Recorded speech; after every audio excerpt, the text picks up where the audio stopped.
Original شاعر.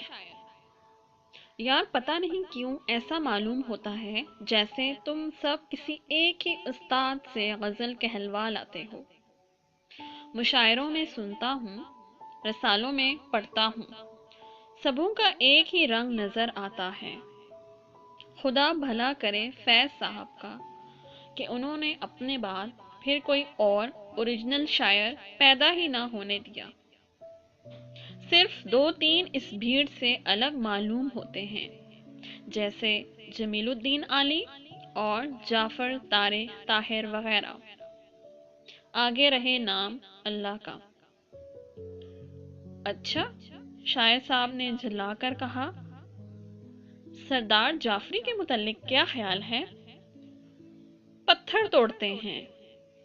واہ واہ سبحان اللہ. جواب نہیں ہے اس تنقید کا. 1.5 متوالے.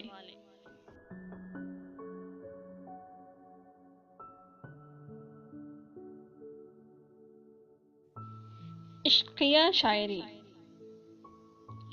فریدی صاحب آپ بالکل بجھ کر رہ گئے ہیں. اگر آپ اردو میں عشقیہ شاعری شروع کر دیں تو زیادہ بہتر ہوگا. پرہول سناٹا.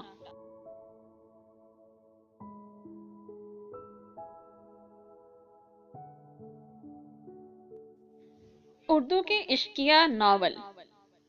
کیا تم مرنا چاہتی ہو؟ ہاں، میں مرنا چاہتی ہوں. روشی جھلا گئی. اچھا تو اردو کے عشقیہ ناول پڑھنا شروع کر دو، تم بہت جلد بور ہو کر مر جاؤ گی. بھیانک آدمی.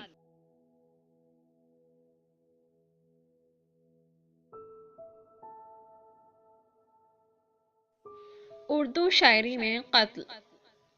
لڑکیوں سے شرمانا الگ چیز ہے، لیکن ان کے ہاتھوں قتل ہو جانا اردو شاعری کی بہترین روایات میں سے ہے. تابوت میں چیخ.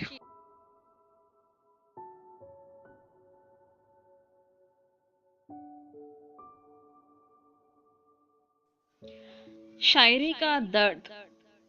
ایک بدمعاش کے ساتھ عمران کا درویشانہ سلوک. مجھے کہاں لے جا رہے ہو؟ رانا پیلس. کیوں؟ تمہیں چائے پلا کر 2-4 غزلیں سناؤں گا. پچھلی رات بھی ایک تازہ غزل ہوئی ہے. پیٹ میں درد ہو رہا ہے. جب تک کوئی سنے گا نہیں، بدہضمی میں مبتلا رہوں گا. آج کل سامعین کہاں ملتے ہیں، مجبوراً ریوالور کے زور پر مہیا کرتا ہوں. غزل تو الگ رہی، تمہیں دوہے بھی سننے پڑیں گے. زہریلی تصویر.